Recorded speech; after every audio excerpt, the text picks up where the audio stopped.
Migraine आधे sir के दर्द को या दर्द शकीका को कहते हैं, जिसमें चक्कर आने लग जाते हैं, पट्ठों में खिंचाव होने लग जाता है, पट्ठों में दर्द होने लग जाता है, एंजाइटी डिप्रेशन होना शुरू हो जाती है।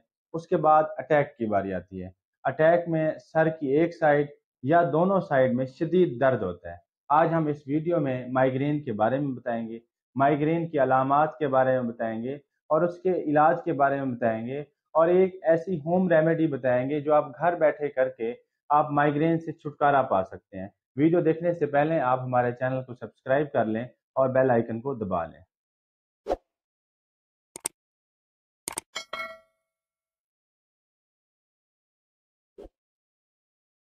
बिस्मिल्लाहिर्रहमानिर्रहीम। मैं डॉक्टर मोहम्मद वसीम। हमारी क्लिनिक पे बहुत सारे पेशेंट सर दर्द के साथ आते हैं।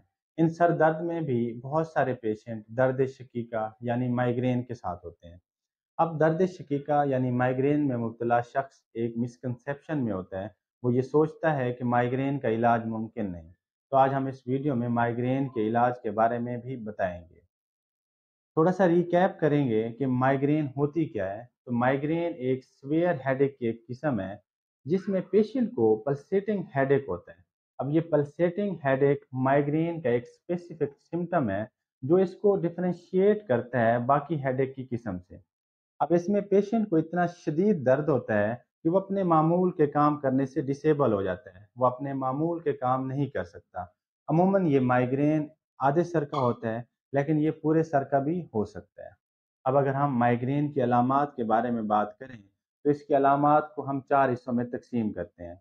सबसे पहले जिसे हम प्रोड्रोम कहते हैं, जिस पेशेंट को माइग्रेन होने लगती है उसको कुछ अरसे पहले चक्कर आने लग जाते हैं, एंजाइटी डिप्रेशन होने लग जाती है, कॉन्स्टिपेशन होने लग जाती है, पट्ठों में खिंचाव होने लग जाता है, पट्ठों में दर्द होने लग जाता है। इसके अलावा माइग्रेन होने से कुछ घंटे पहले पेशेंट को ऑरा स्टार्ट होता है। अब ऑरा का मतलब है पेशेंट को आवाज़ें आने लग जाती हैं, चक्कर बढ़ने लग जाते हैं, पट्ठों में खिंचाव बढ़ने लग जाता है, पट्ठों में दर्द बढ़ने लग जाता है, एंजाइटी और डिप्रेशन बढ़ने लग जाती है।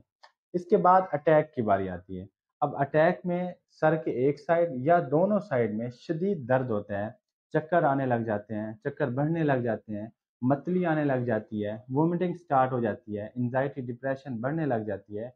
अब अटैक के दौरान पेशेंट को चमकती हुई चीज़ें बुरी लग सकती हैं, नॉइज़ यानी शोर से एलर्जी होने लग जाती है। अब ये सारी अलामात, ये सारी चीज़ें पेशेंट में 4 घंटे से लेकर 72 घंटे चल सकती हैं।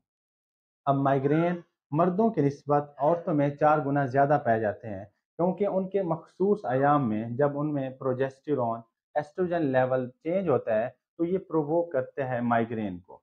इसके अलावा किसी को एलर्जी है, किसी को स्मेल से, स्ट्रॉन्ग स्मेल से, फॉर एग्जांपल पेट्रोल से, किसी जगह पे नया पेंट हुआ हुआ है या फिर ईथर से, तो ये चीज़ें माइग्रेन को प्रोवोक करती हैं। इसके अलावा चमकती हुई चीज़ें जैसे टीवी हो गया, कंप्यूटर हो गया, आपका मोबाइल हो गया, तो ये चीज़ें प्रोवोक करती हैं माइग्रेन को।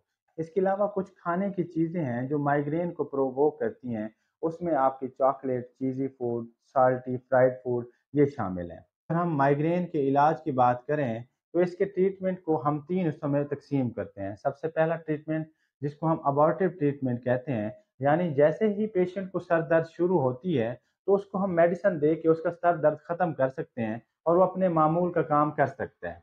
इसका जो दूसरा ट्रीटमेंट है जिसको हम प्रोफाइलेक्टिक ट्रीटमेंट कहते हैं, उसमें ये होता है कि अगर पेशेंट को महीने में 4 से 5 एपिसोड माइग्रेन की हो रही हैं तो उसका डॉक्टर, उसका न्यूरोलॉजिस्ट उसको प्रोफाइलेक्टिक मेडिसिन दे सकता है, जिससे उसके माइग्रेन ख़त्म भी हो सकता है, कम भी हो सकता है, या जैसे ही उसको सर दर्द शुरू होगा तो मेडिसिन लेने से उसका सर दर्द ख़त्म हो सकता है। इसके अलावा जो तीसरा ट्रीटमेंट है जो मैं समझता हूँ बहुत ही इम्पोर्टेंट है, वो है लाइफस्टाइल मॉडिफिकेशन। अब आप लाइफस्टाइल मॉडिफिकेशन से माइग्रेन को ख़त्म कर सकते हैं, क्योंकि माइग्रेन एक ऐसी बीमारी है जो हमेशा इरेगुलरिटी को पसंद करती है। अगर किसी शख्स में अगर किसी शख्स की ज़िंदगी में रेगुलरिटी नहीं है, कभी वो बहुत ही ज़्यादा सो लेता है और कभी बहुत ही कम सोता है, तो ये चीज़ें माइग्रेन को प्रोवोक करती हैं। इसके अलावा कभी ज़्यादा खाना खा लेना और कभी खाने को स्किप कर देना, ये भी माइग्रेन को प्रोवोक करती है। एक्सरसाइज का बहुत ज़्यादा कर लेना या फिर एक्सरसाइज बिल्कुल ना करना, ये भी माइग्रेन को प्रोवोक करती है। इसके अलावा एक और चीज़ जो बड़ी ही इम्पोर्टेंट है, वो ये है कि जिस्म में पानी की कमी यानी डिहाइड्रेशन, یہ بھی مائیگرین کو پروووک کرتی ہے۔ خاص طور پر ہمارے مونسون کے منتھ میں، ہمارے گرمیوں کے مہینے میں، ہمارے ان مہینوں میں dehydration it is a big factor to provoke migraine. اس کے علاوہ بہت ساری خوراک ہے جو میں آلریڈی بتا چکا ہوں جو مائیگرین کو پرووک کرتی ہیں۔